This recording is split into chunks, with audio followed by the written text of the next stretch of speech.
Ora então, boa tarde novamente. Nós então escolhemos o tema número um e colocamos a seguinte questão: poderá uma cidade turística voltar a ser um destino comum? Dada a complexidade da questão, resolvemos estabelecer uma metáfora entre esta questão e o jogo Monopólio.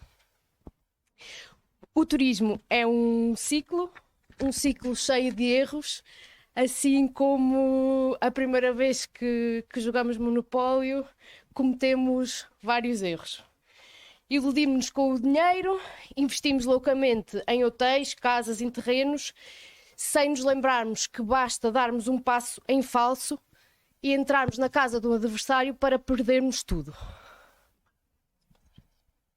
Pronto, neste caso, nós comparamos ou fizemos aqui uma analogia entre o turismo e o monopólio, porque idealizamos o turismo como um ciclo, que, tal como o jogo do monopólio, temos que várias vezes passar pela casa de partida.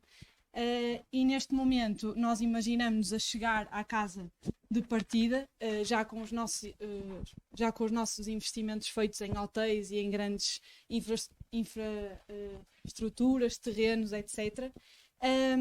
E a nossa situação atual na cidade do Porto é um turismo excessivo, um descontentamento dos locais, muito poucos espaços verdes, muito trânsito, obras a acontecer em todo o lado, uma grande confusão, escassez de recursos, falta de habitação, bem, uma panóplia de coisas a acontecer negativas na cidade neste momento, e convidamos-nos a emergir connosco aqui num cenário quase que apocalíptico, em que imaginamos a cidade do Porto sem cidadãos portugueses, sem espaços verdes, sem tripas à moda do Porto. Como é que vamos sobreviver?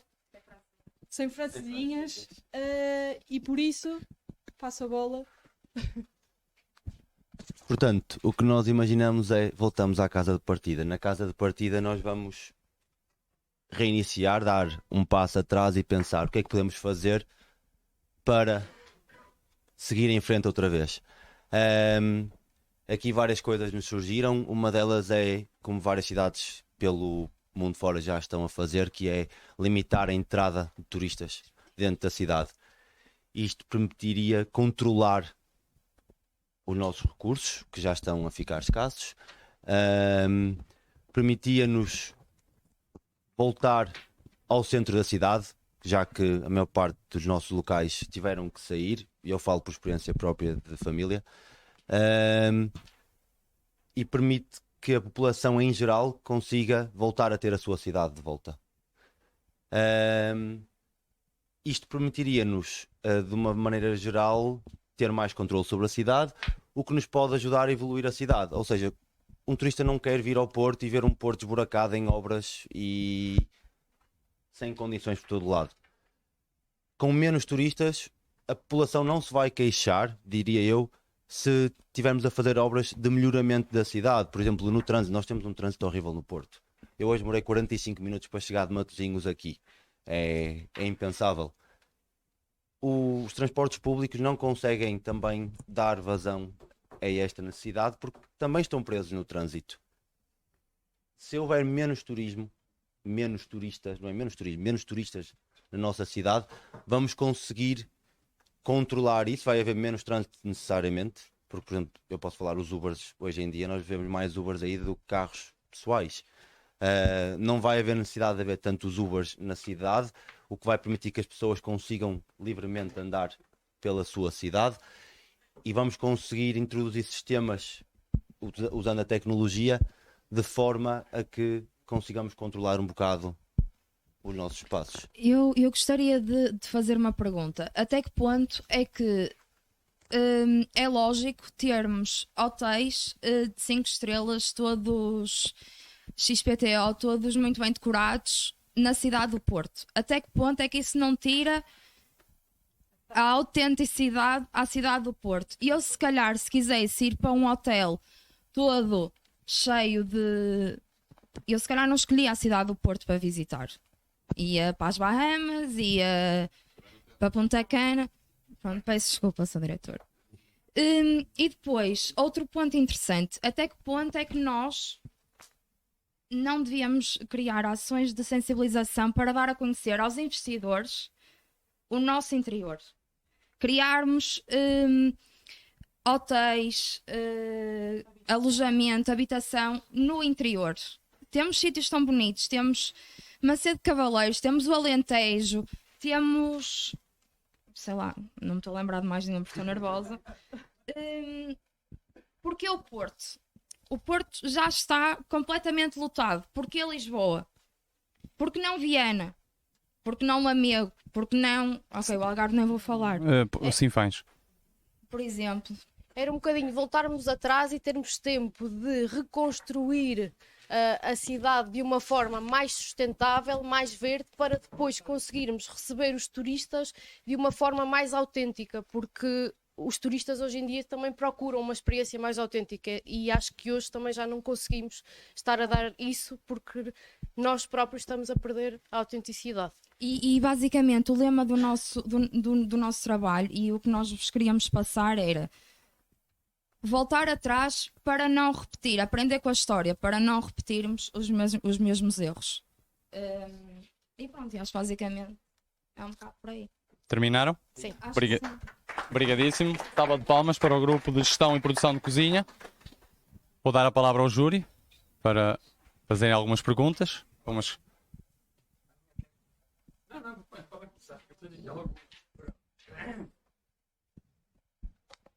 Obrigado. Pronto, aquilo que vocês estiveram a falar basicamente é um conceito de overtourism, não é? Então eu questiono, perante isto que é o vosso projeto, que é as questões que vocês colocam, se vocês fossem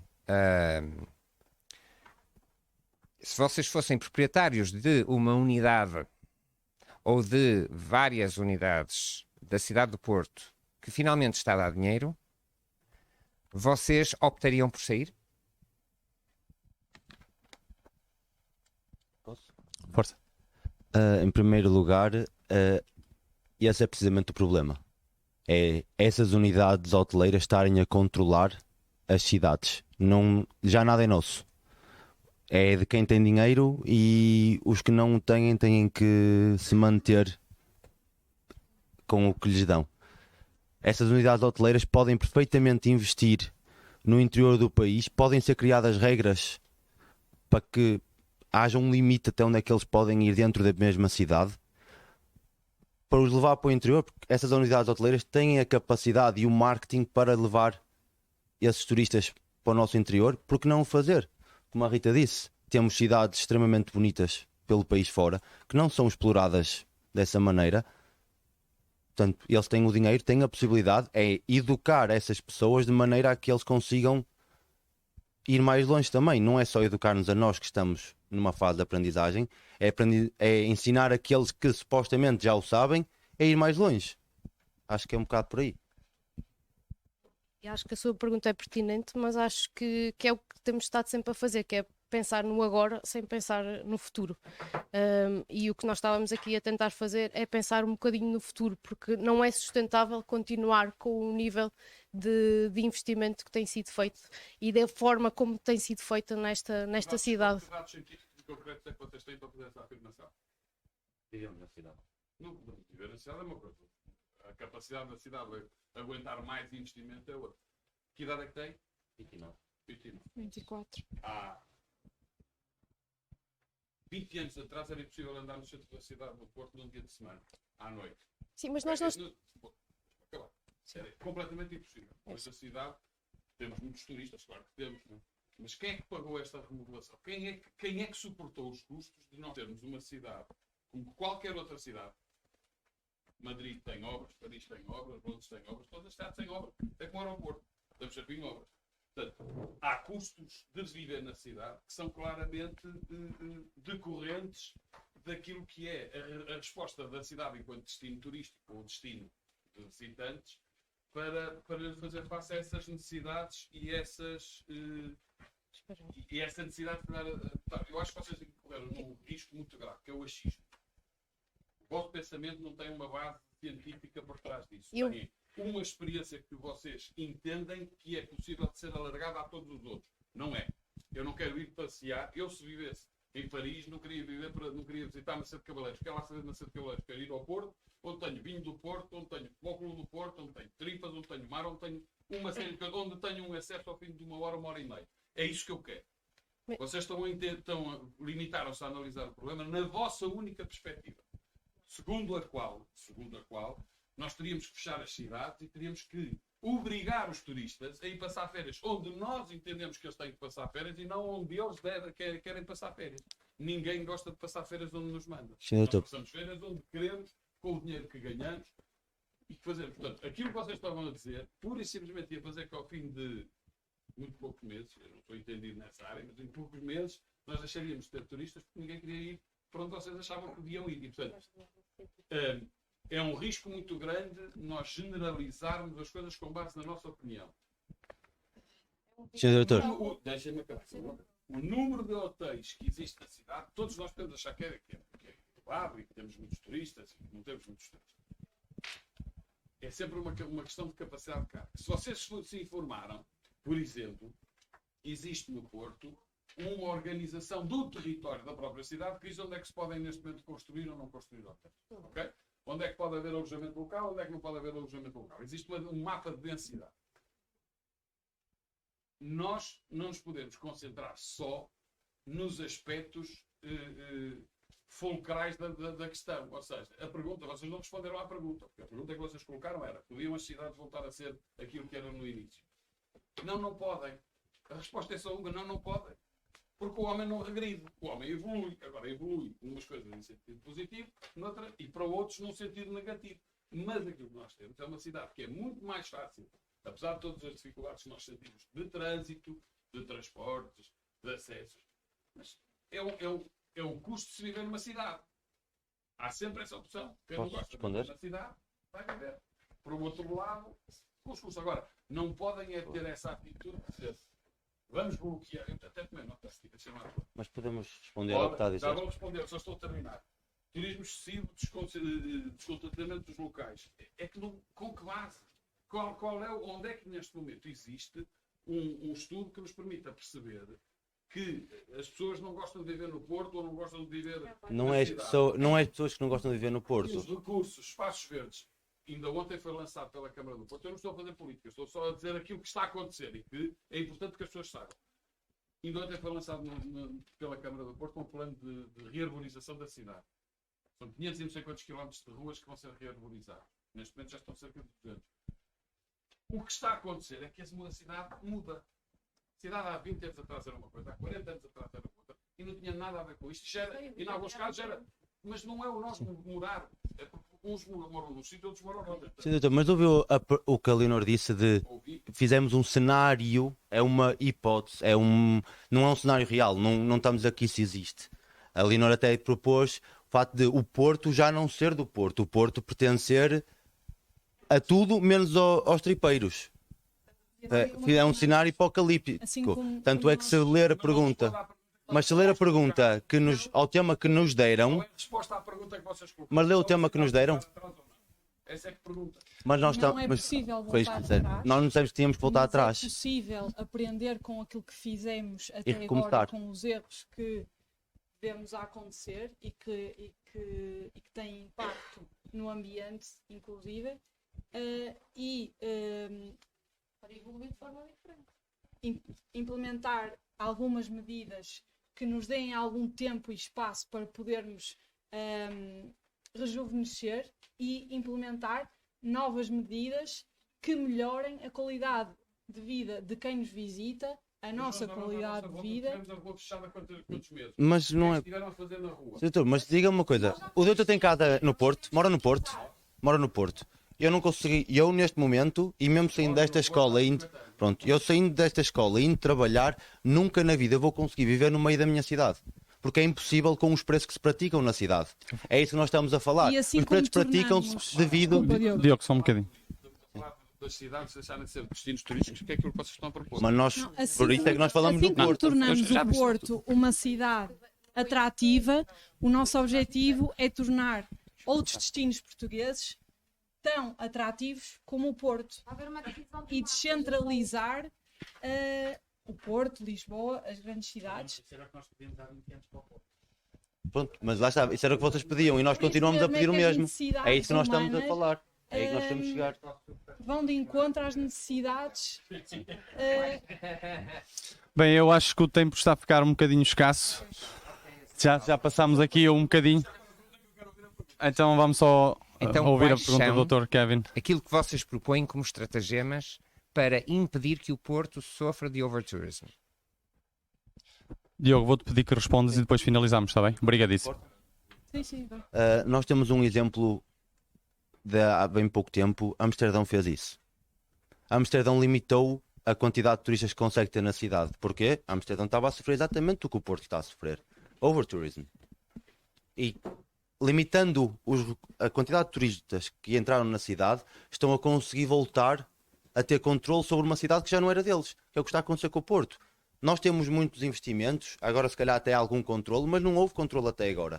E esse controle existe agora precisamente porque estamos numa altura de demasiado turistas. O Porto, daqui a bocado vamos a Albufeira. Albufeira não é português, Albufeira é inglês e alemão. Sim, mas com a capacidade da cidade de acolher as pessoas e de voltar a trazer os nossos à cidade que tiveram que sair por falta de possibilidades. Só um momentinho, doutora Patrícia, quer só acrescentar aqui um pontinho. Queridos, olhem uma coisa, eu sinceramente agora fiquei um bocadinho triste, vou-vos dizer. E porquê? Porque a vossa primeira apresentação foi ótima e todos nós sabemos isso e foi compartilhado. A segunda apresentação esperava mais, estou-vos mesmo assim sincera. Esperava mais porquê? Porque eu acho que vocês têm que pensar não apenas como cidadãos, mas como estudantes de turismo. E o que vocês estão a fazer, basicamente, é darem um tiro no próprio pé.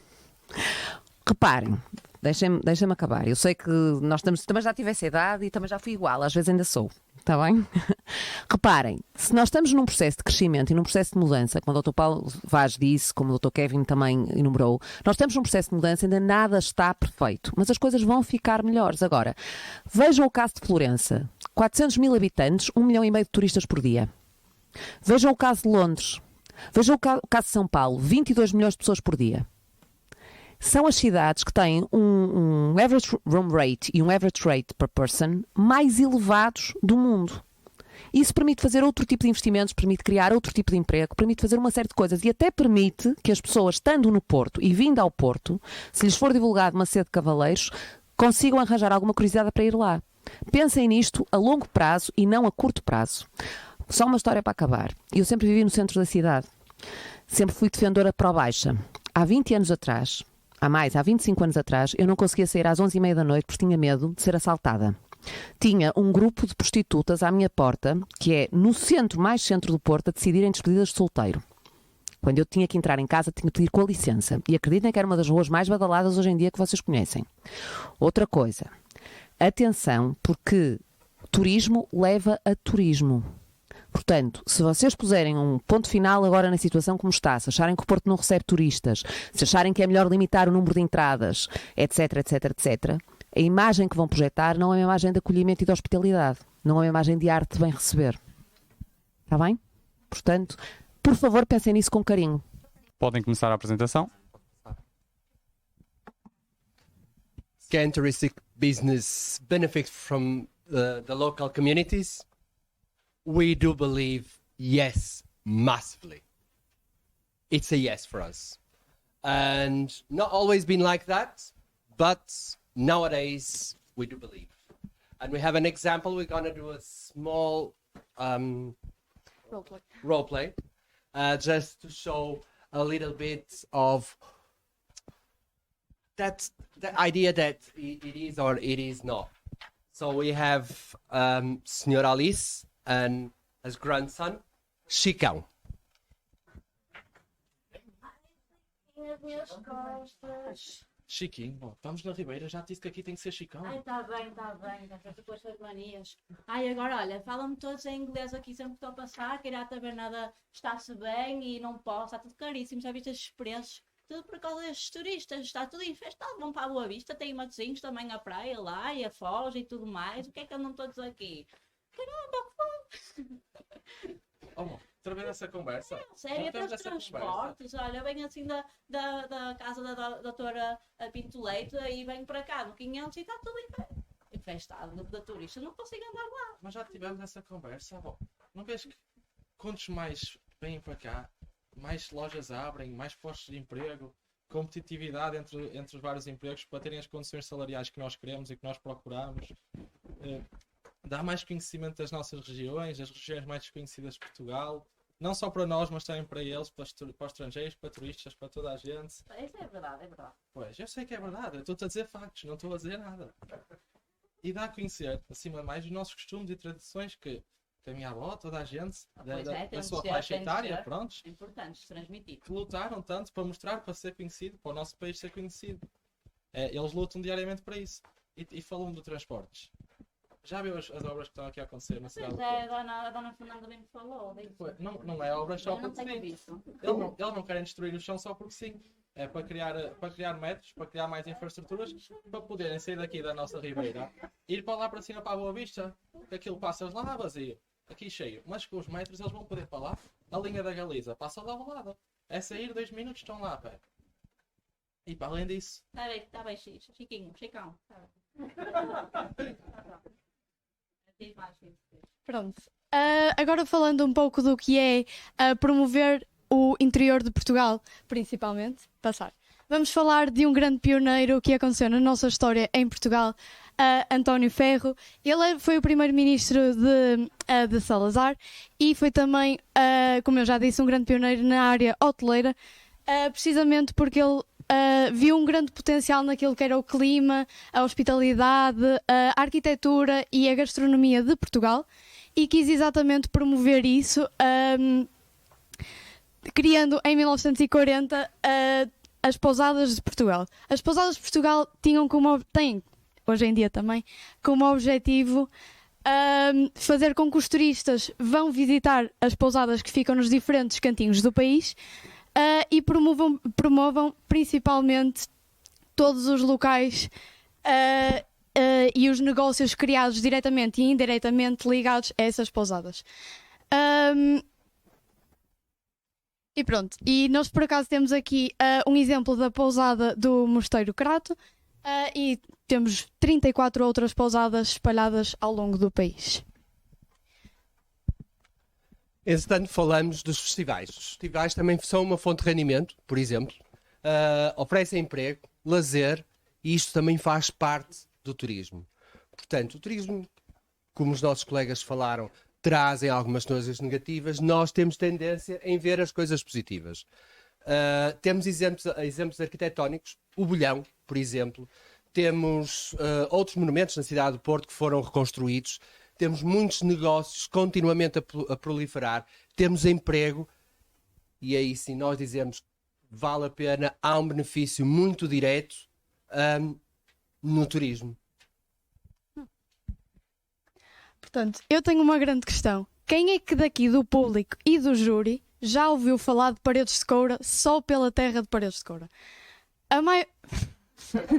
Pronto. Eu diria que 80% das pessoas conhecem Paredes de Coura e ouvo falar diariamente de Paredes de Coura precisamente pelo grande festival de Vodafone Paredes de Coura.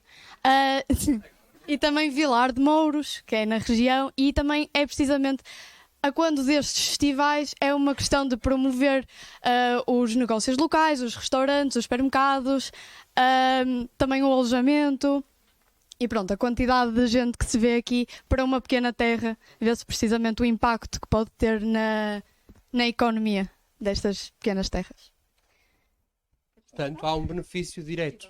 Não é inequívoco. O benefício é direto, é positivo, tem que ser controlado, talvez, mas aqui o mais importante é dizer que temos capacidade para mais. O país é muito grande, tem muito para oferecer, por isso nós acreditamos que sim. Os negócios locais estão a beneficiar. Obrigado. Obrigado, gestão hoteleira e alojamento.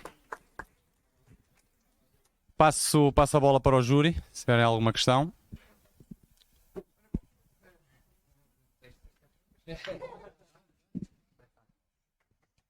Portanto, eu penso que a questão que se coloca aqui não é só o benefício temporário que uma coisa deste género pode trazer a um local. Aliás, existem muitos perigos relacionados com o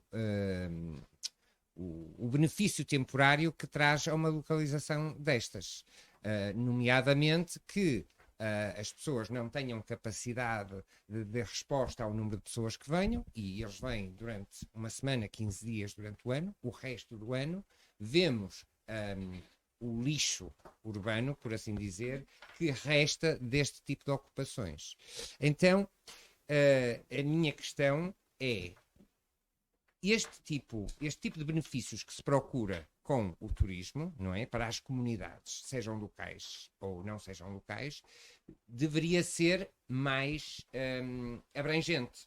Ou seja, por exemplo, nós ao recebermos o turista no Porto, e há bocado o Dr. Paulo Vaz falou disso, é estes locais que têm mais turistas serem portas abertas para outros locais que não têm tanto turismo.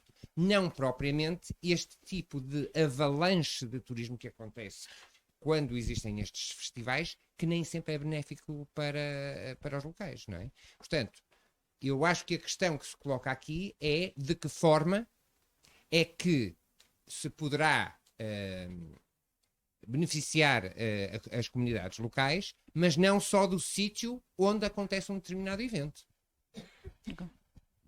Ora bem, Falou-se não temporário. Estamos aqui a falar de festivais, estamos a falar de um evento cultural. Se calhar eu não sei quantas mil pessoas estão aqui, mas se formos para um boom onde metemos 5 mil ou 10 mil, ou para um ZNA, que também é no meio do Alentejo, em que são zonas que, se não acontecessem esses festivais, provavelmente, ou no Fundão, não haveriam outros. Portanto, tudo começa por algum ponto. Começámos por um boom, por um ZNA, por um Paredes de Coura. Começa-se de alguma forma. A verdade é que, se formos hoje em dia ao Fundão, eu garanto-lhe que se pode sentar à sombra, carregar o seu telemóvel enquanto está na rua. E isso não acontece no Porto. Porquê? Porque lá eles têm a possibilidade de estar a criar outro tipo de infraestruturas que só indo lá, e aí eu deixo o desafio a toda a gente. Antes de falar em Portugal, visitem o país. Porque só assim é que nós podemos passar a imagem às outras pessoas. Eu conheço o meu país de norte a sul e garanto-lhe, por exemplo, no caso do Fundão, pode-se carregar os telemóveis nos bancos de jardim. Sabia disso? Alguém aqui sabia? Eu acho interessante. Não, eu acho interessante. Não, eu acho interessante. Há este tipo... Não para 115 mil pessoas. Pois não, mas se calhar foram estas Mas estas 115 mil pessoas, se pagaram 2 euros como se paga no Porto para entrar, se calhar juntaram dinheiro para pagar os bancos. É um exemplo. O turismo afeta positivamente, diretamente a sociedade. Não há bela sem senão em negócio nenhum. Portanto, temos que ter uma atitude positiva. Eu penso. Eu ia só dizer uma breve nota, que é verdade que realmente estes eventos culturais que acontecem uma semana ou duas podem ter, serem ótimos nesse curto espaço de tempo, e depois realmente esse bom de turistas não está lá no resto do ano. Mas eu acho que os portugueses que estão, por exemplo, em Paredes de Coura, acabam por conquistar aqueles que passam por lá durante essa semana ou uma questão de dias, e vai assim crescendo.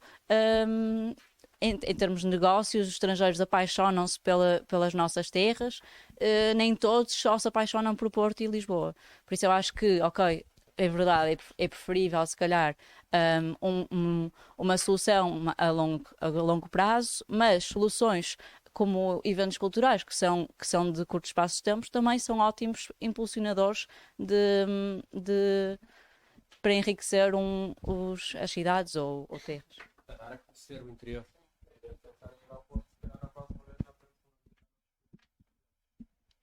Passar a palavra à doutora Patrícia.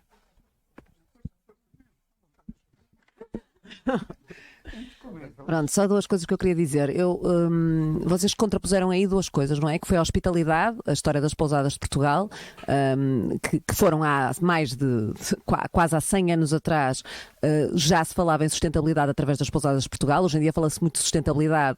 As pousadas a nível de hospitalidade foram um dos pontos fundamentais em termos de sustentabilidade, porque a criação destas pousadas, o objetivo era gerar emprego, promover a economia, aumentar o know-how dessas regiões, não apenas a nível nacional, mas internacional. Portanto, é uma forma de sustentabilidade já que vem de há décadas e décadas.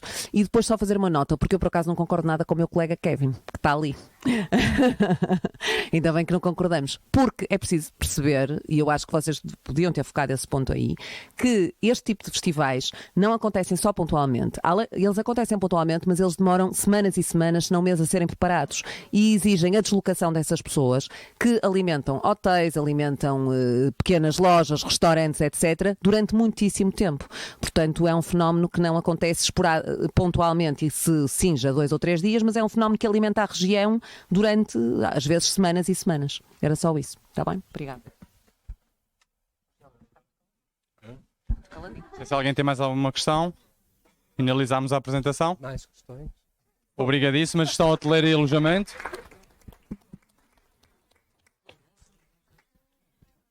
Gostaria de colocar uma questão ao Pedro.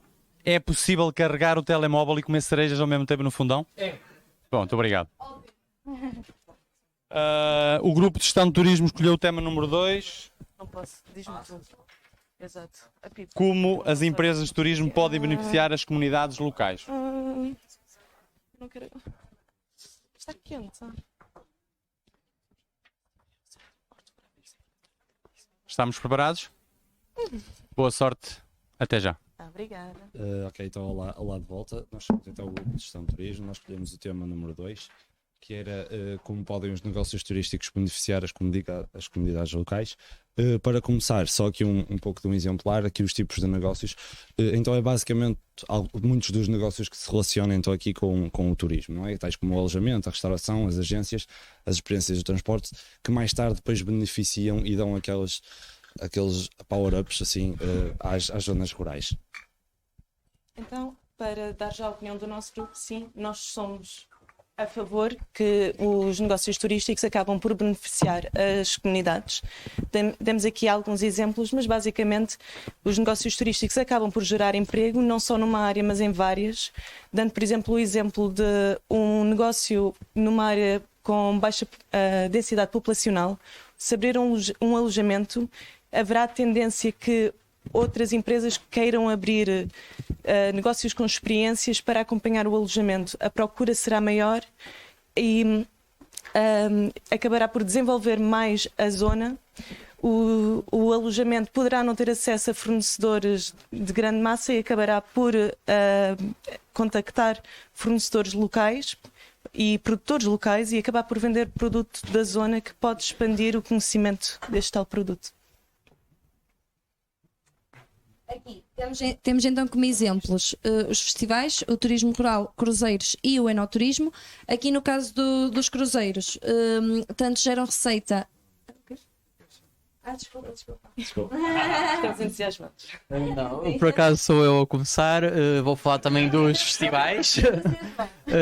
Como os colegas anteriores tinham mencionado, os festivais dão um boom na atividade turística da zona, realmente. Eu escolhi me preocupar mais no meu exemplo, por acaso, no Boom Festival, que toda a gente conhece, não é? É um festival sustentável. Não conhece? Pronto, é em Danha Nova, é numa área pouco conhecida. Anteriormente era pouco conhecida, agora é um bocado conhecida, não é?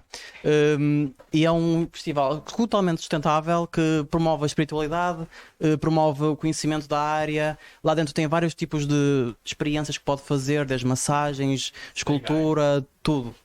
É uma cidade lá dentro, basicamente. E mesmo o festival em si promove a zona redundante. A aldeia da Anha Velha, os montes ao lado, tudo é sim, acho que sim. Acho que sim. Foi. Acho que sim. Vai Sim. Olha, é sustentável para mim, para a GNR, dá trabalho.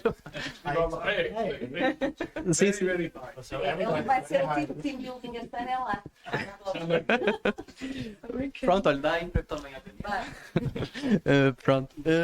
E como nós estamos com o professor Tiago da Ágora, ele por acaso, nós falamos muito destes assuntos nas nossas aulas, e ele mencionou-nos que estes tipos de festivais, como a professora, a doutora Patrícia tinha mencionado, estes festivais não acontecem de um dia para o outro. Este aqui é um local de sítio fixo, com muitos empregados, muito tempo de preparação, com muita logística, assim, muito trabalho por trás, e é todos os anos que acontece. Todos os anos não. Quando acontece. 2 em 2 anos, normalmente. 2 em 2 anos? Sim. É um ano para recuperar. Porque realmente é um evento que.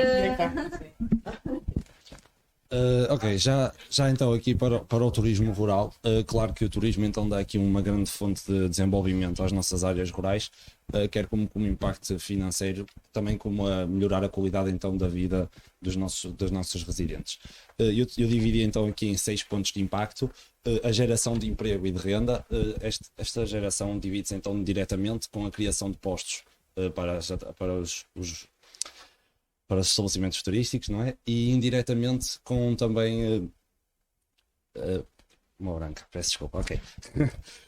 Pronto, o próximo ponto, o fomento do comércio local, com então a produção e a venda destes produtos locais e típicos das regiões, dá então aqui um incentivo ao comércio para também a promoção das áreas, ou seja, a gastronomia, os artesanatos e etc. A valorização imobiliária, com o aumento dos imóveis, isto bate então aqui com um grande impacto significativo na qualidade de vida dos residentes e também financeiramente e economicamente da região. A preservação da cultura e do património, com estes incentivos todos turísticos, dá-se então aqui então ainda mais uma visão para as nossas culturas e a nossa preservação, já que estas estão a ser valorizadas e estão a ganhar fontes com isso. O desenvolvimento de infraestrutura e serviços. O turismo, com este desenvolvimento, requer então os investimentos, quer seja privado ou governamental. Os investimentos privados partem então de criação de empresas turísticas que se desenvolvam então nestas regiões, e os governamentais na construção de infraestruturas, como as estradas, os transportes, o alojamento, tudo aquilo que envolve então aqui as nossas regiões e o crescimento. E então, com este crescimento e com este investimento governamental e privado, faz então aqui a preservação e a promoção das nossas culturas e das nossas regiões rurais. Exato. Então, como já tinha começado a dizer, aqui no caso dos cruzeiros, os cruzeiros geram receita aos locais tanto antes como depois da viagem, tanto no sítio de embarque como em todas as regiões que o cruzeiro atraca. Aqui em Portugal temos o caso dos cruzeiros de curta duração, que fazem o trajeto do Porto de Douro. Ajudam a desenvolver os negócios tanto aqui na cidade do Porto, tais como os museus, que os turistas acabam por aproveitar para visitar, como também todos os restantes serviços, visita às caves, por exemplo. E também ajudam a desenvolver e dar a conhecer a região vinícola do Douro, que tem mais oferta do que só a exportação de vinho, tais como inúmeras experiências, como harmonização vínica com alimentos, e aqui no seguimento do enoturismo. Vou explorar mais a temática. Então, o enoturismo, como também já disse anteriormente na primeira apresentação, é algo realmente que está a crescer em Portugal, está a atrair pessoas. O enoturismo não se baseia apenas na harmonização. Hoje em dia o enoturismo já é praticado nas próprias fábricas, nas próprias quintas, em que a pessoa pode participar na pisa da uva, pode participar em inúmeras atividades. O ponto positivo do enoturismo é que o enoturismo realmente é uma economia sustentável, em que atrai pessoas para zonas de baixa densidade. Dou o exemplo do Alentejo, por exemplo, a Herdade do Esperão. Pessoas vêm para a zona em que não há muito para fazer à volta, mas acabam por tentar explorar a zona, vão a Monsaraz, por exemplo, comer, e acabam por ficar a dormir em alojamentos à volta, ou seja, está a atrair pessoas para zonas que talvez não houvesse muito interesse a visitar logo à primeira. O enoturismo também tem a vertente que são os festivais. Temos, por exemplo, em Melgaço, que tornou-se famoso pelo vinho verde e o festival do Alvarinho. E depois, naturalmente, olhando em maior quantidade, temos o enoturismo no Porto, com as tais provas, as harmonizações e também as visitas às caves. Podes passar. Obrigada. Obrigada. Obrigada ao Grupo de Gestão de Turismo. Passo a palavra ao júri. Questões? Notas? Estou a tremer tanto. Ninguém tem nenhuma questão? Pronto, fechamos. Obrigadíssimo. Gestão de turismo. Ora então, para finalizar, gestão de restauração e bebidas. Com o tema número 1 também, correto? Quais os fatores que estão a transformar locais turísticos em lugares comuns e vice-versa? E se um local turístico se pode tornar um local comum? Preparado? Podem começar. Boa tarde novamente. Respondendo à pergunta em relação... Vou tomar as minhas guias aqui novamente. Poderá um destino turístico ser uma cidade comum novamente? Nós, enquanto grupo, respondemos não com toda a certeza. Por exemplo, dando o exemplo da cidade de Porto, novamente, com a imagem auxiliar da Rua de Santa Catarina, o mesmo Porto há 20 anos atrás não será o mesmo Porto do futuro. E por diversas razões. Uma das razões é devido ao overtourism, que é causado através de nós, enquanto cidadãos de um país em desenvolvimento, que temos por hábito sempre a inovação, criatividade, entre outros. Vou passar agora à Rita. Então, devido a esta massa populacional e turística que nós vemos nas grandes cidades do nosso país, nós pensamos que temos de descentralizar este turismo, mas temos que ter em vista que precisamos da necessidade e a capacidade de fazer isto, criando melhores acessos, tendo em conta as redes de comunicação e os transportes públicos e tendo em conta também que hoje em dia precisamos de um forte marketing e de uma produção para darmos a conhecer as riquezas, as tradições que existem em locais menos conhecidos. Queria dar o exemplo do que o turismo do Porto e Norte de Portugal está a fazer. Está a fazer um excelente trabalho em dar a conhecer a Rota dos Vinhos Verdes, que abrange locais como o Minho, o Douro e Trás-os-Montes, dando assim a conhecer como se faz a produção dos nossos vinhos, os nossos locais e fazendo parte do que é esta tradição de vinícola do nosso país. Esta descentralização vai dar num aumento de qualidade, ambos nos serviços das grandes cidades, porque vai haver um menor número de turistas, vão estar mais dispersos, e também para a experiência do turista, porque vai conseguir experienciar uma maior parte da cultura do nosso país.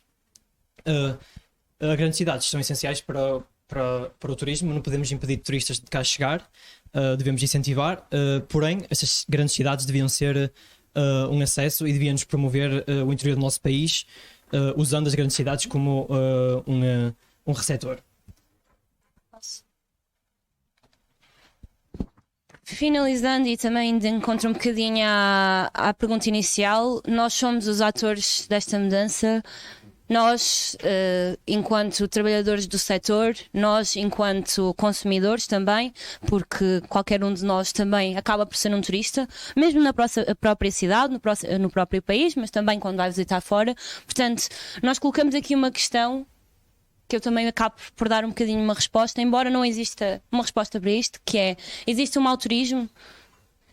Nós achamos que não. Nós achamos que não existe um mau turismo, que as grandes cidades, sim, estão com alguns problemas de overtourism, mas que são solucionáveis, lá está, com uma melhor qualidade de turismo, em vez de estarmos a fomentar a quantidade, estarmos a fazer um trabalho de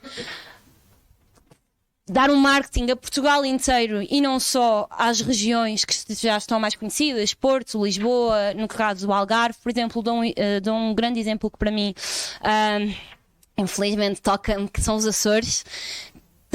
Qualquer pessoa a quem eu pergunte se for aos Açores, muito rapidamente me vão responder que foram a São Miguel ou à Terceira. O Dr. Paulo Vaz foi recentemente à minha ilha e perguntou-me onde é que se come. E eu respondi-lhe com muita pena, em lado nenhum. Em lado nenhum. Mas a questão é, há boas pessoas, há bons profissionais lá, há boa comida. A questão é, como não há turistas, não há dinheiro para investirmos. E isto passa outra vez pela questão das acessibilidades. Como é que eu vos posso convidar para visitarem a minha ilha, que é Santa Maria, se eu sei que a única forma de lá chegarem é por um preço exorbitante? Se houvesse melhores acessibilidades para chegar lá, se calhar seria a primeira a convidar-vos e se calhar seria a primeira a mudar-me para lá. Não sou. Não recomendo. Pelo menos em termos gastronómicos, tem vantagens, festivais, paisagens lindas, mas infelizmente não vos posso recomendar precisamente por causa disto. E as acessibilidades são importantes e temos que começar a pensar mais nelas, tanto o que está a acontecer agora no Porto, de estarmos um bocadinho a melhorar os nossos transportes públicos, que é importante, mas para fora das grandes cidades também. Termos uma acessibilidade maior ao interior, mas de qualidade. Porque eu até posso chegar àquela terrinha que fica a 1 hora de carro, mas se calhar vou demorar 4 horas de autocarro, porque vamos no autocarro dito da carreira, que parem todas as terriolas e perco um dia e se calhar vou preferir ficar no Porto. Portanto, a ideia aqui é desmistificar um bocadinho e não criarmos um vilão no meio desta história, porque as cidades grandes não são um vilão, o turismo não é o vilão, não vamos poder alterar o que já foi feito, temos é que ser mais conscientes no tipo de turismo que temos e fazemos. Obrigado. Muito obrigado pela vossa apresentação. Penso que temos tema para debater. Só uma nota. A rota dos vinhos que você falou não é dos vinhos verdes, é a grande rota dos vinhos do Norte. Que é engloba a rota dos vinhos verdes, a rota do vinho do Douro e Trás-os-Montes. Ok? Atenção. Foi uma informação minha. Tem alguma questão? Dr. José Oliveira? Queria atrás dizer a todos, os 4, é que se esperava mais. Portanto, uma vez já tinha o tema definido, falaram em tudo, mas não suportaram, eu não ia, portanto, eu não estou por baixo cientificamente, mas ao menos com alguns números, portanto, falaram vagamente sobre o tema e aquilo que são as vossas ideias. Aquilo que eu sugeria para as próximas é que, se tem um tema para defender, suportem.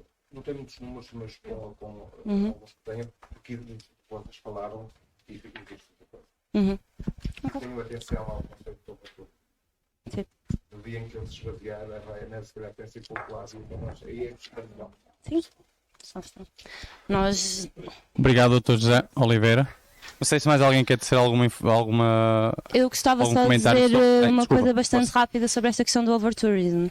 Lá está, nós não estamos a tornar isto o vilão. Nós apoiamos o turismo, nós não achamos que deve haver menos turistas, nós achamos é que deve haver uma melhor qualidade no tipo de turismo que nós oferecemos. Por exemplo, eu não vou recomendar aos meus turistas, entre aspas, às pessoas que passam pelas minhas mãos para irem à Ribeira almoçar. Está fora de questão.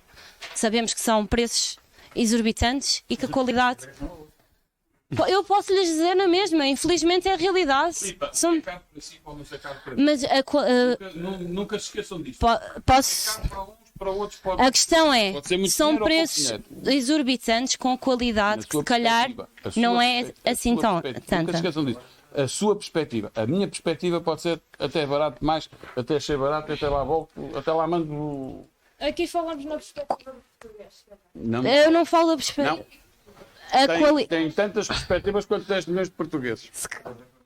O que eu estava a tentar dizer é que se calhar, em vez de termos 30 restaurantes na mesma linha, se calhar temos menos e com melhor qualidade. Não diga que não manda porque se calhar experiência gastronómica que se vai lá ter. Mas foi isso que eu disse. Não é aquela mais autêntica da nossa gastronomia. Isso admito. Agora, Mas não foi isso falem que- em valores. O dinheiro é muito complicado. Tudo bem, pronto. O que eu queria dizer com isto é exatamente isto que o Dr. Paulo acabou por dizer. Obrigado. Ok? Vamos Obrigado. passar a palavra à doutora Patrícia. Só um bocadinho, que a doutora Eu não Patrícia sei. rapidamente com o lanche. Exato. Ah, é verdade. Não é a última pergunta, só um comentário. Gostava, até tenho medo de falar, gostava que todos vocês, não é só para o vosso grupo, todos os grupos, tivessem uma visão mais positiva do turismo. Vocês são trabalhadores na área do turismo. Se vocês não veem as coisas de forma positiva, se não passam isso entre vocês e para quem vocês recebem, quem é que o vai fazer? É esta a pergunta só que eu deixo. Está bem? Portanto, sejam positivos, mudança implica sempre esforço. Sejam positivos. Está bem? Viva o turismo! Viva! Obrigado, doutora Patrícia, pela intervenção. Obrigado ao grupo de gestão hoteleira e alojamento. Rapidamente, e deixa-me só dar-vos nota do seguinte. Quando o professor Miguel Pizarro, eu e outros formadores pensamos nesta abordagem do pensamento crítico, essencialmente foi para combater aquilo que nós assistimos hoje aqui. Eu fico muito preocupado quando pessoas mais jovens do que eu têm um pensamento e uma abordagem tão negativa, deixem-me dizer uma coisa, tão quadrada e tão conservadora relativamente àquilo que é um setor com um potencial enorme, não é só na nossa cidade, não é só no nosso país, é no mundo. E, portanto, fico extremamente preocupado porque não encontrei, pelo menos nas apresentações que assisti, aquilo que eu esperava encontrar de jovens. Não sou eu que tenho que ter as ideias idiotas, impossíveis de criar, ou o rasgo criativo, ou a ousadia de fazer coisas de forma diferente e de olhar para os problemas de outra maneira. Eu tenho 57 anos, eu quero é reformar-me, eu quero é poder ir jogar a bisca para o jardim ali do Praça da República. Ou isso, ou para o Fundão onde há cerejas todo o ano e enchufes para o telemóvel. Portanto, reparem uma coisa. Aquilo que é expectável da vossa geração é que ousem fazer as coisas diferentes da forma que a nossa geração fez. E não ouvimos isso. E isso é extremamente... Para mim é grave. É grave porque quando nós não pensamos diferente, somos como as ovelhas. Vamos para onde a primeira ovelha da frente nos levar. E para onde os cães nos empurrarem. E normalmente esses caminhos não são aqueles que nos interessam, mas interessam a outros. E portanto, não percam... Procurem, abusem, usem, façam aquilo que é suposto alguém da vossa geração e da vossa idade fazer. Pensar diferente e a ousar propor coisas diferentes. Porque é da diferença, é do choque de discussão criativo que nascem as soluções. Não é do... Aquilo que nós ouvimos hoje parecia... Presumo, espero, não sei, já não consigo, que todos conheçam os Lusíadas e todos tenham ouvido de uma figura de estilo, vamos lhe chamar assim, chamado Os Velhos do Restelo. E aquilo que nós tivemos aqui nestes painéis foram 4 grupos de velhos do Restelo a dizer mal do que existe, mas a não dar soluções para o futuro ou a não dar uma interpretação diferente daquela que existe. E isso a mim preocupa-me. A minha função é pôr-vos a ser diferentes de todos os outros. Nunca nenhum de nós quer ser igual ao outro. Apesar de todos nós sermos iguais uns aos outros. Mas a nossa intenção é sermos reconhecidos pela diferença. E eu não vi essa diferença aqui. E isso deixa-me preocupado. E deixa-me de tal maneira preocupado que eu vou ter que, com os meus colegas, com os meus professores, perceber como é que nós damos a volta a isto. Porque aquilo que eu vi aqui parece um filme do Fritz Lang que entra tudo cinzento, monocromático, a dizer mal da vida, mas não faz nada para pensar de forma diferente nem para olhar para a vida para outra perspectiva.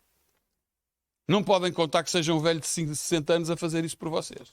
Não queiram. Não podem. Não queiram. Não admitam. Porque estão a entregar o vosso futuro e a vossa capacidade de se diferenciar a terceiros. E, portanto, estão a pôr o vosso futuro em causa.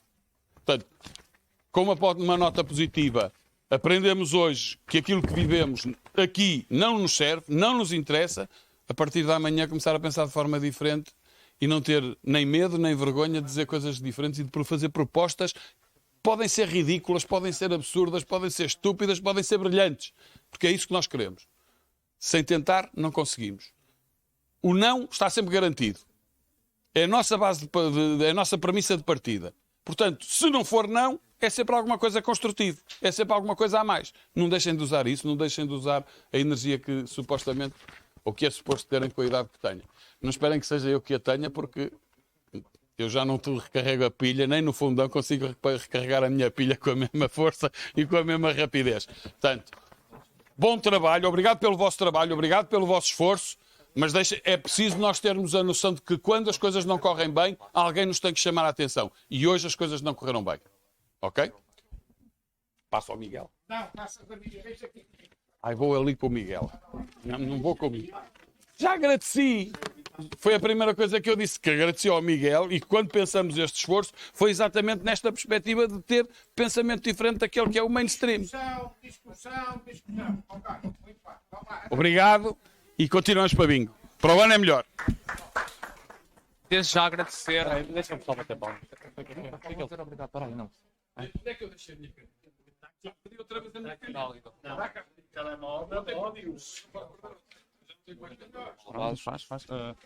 E peço que aguardem um momento enquanto o Dr. Paulo Vaz e o Dr. Não se esqueça de agradecer à Comissão de Turismo.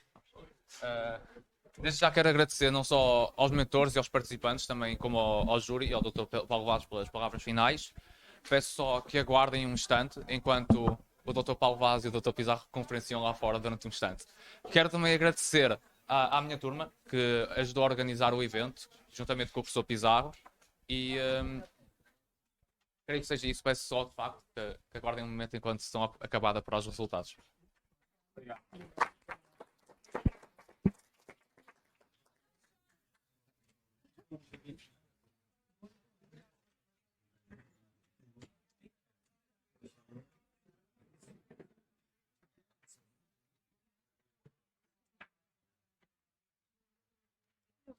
Muito bem. Seu Álvaro, anda cá. Vamos pedir. Havemos Papa, fumo branco.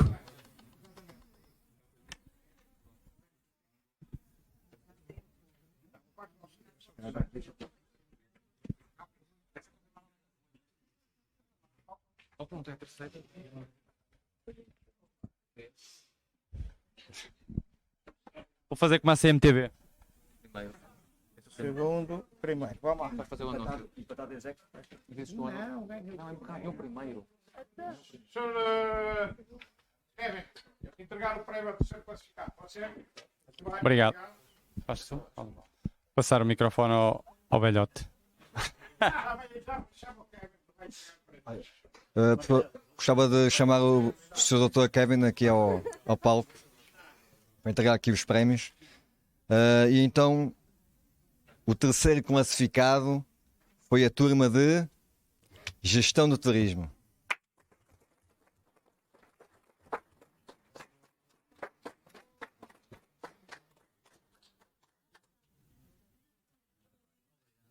Muitos parabéns.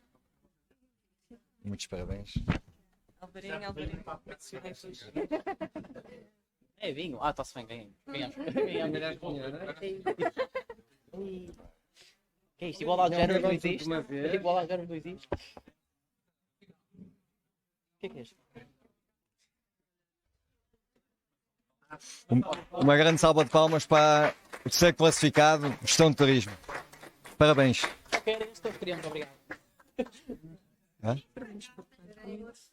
46, foi pouco. Juntem-se os quatro para tirar a fotografia. Olhem para. Não queres puxar o coisa do turismo para aqui agora? Espera aí um bocadinho. Deem um passo à frente.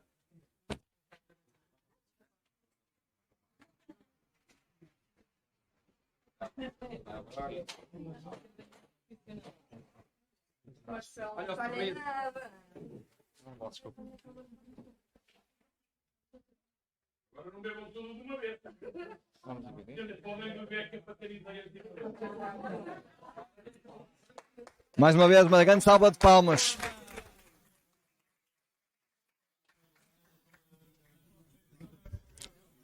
Doutora Patrícia, podia chegar aqui para... Foi o GRB.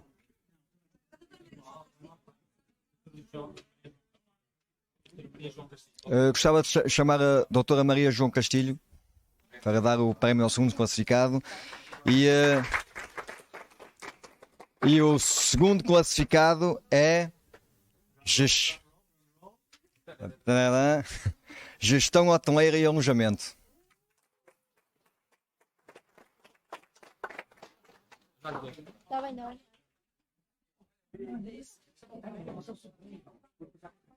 Sim, é.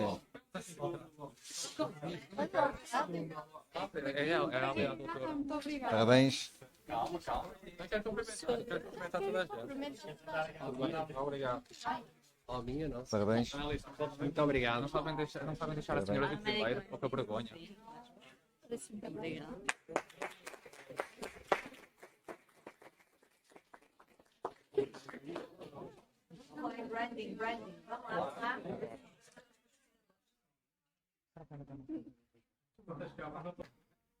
E o primeiro classificado e campeão desta edição do Pensamento Crítico é Gestão e Restauração de Bebidas.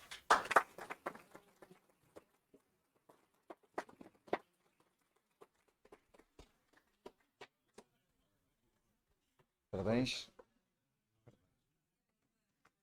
Muitos parabéns. Obrigada. Parabéns. Parabéns.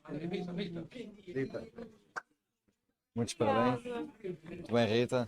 Grande Rita, pá. Muito bem. Espetacular. Obrigado.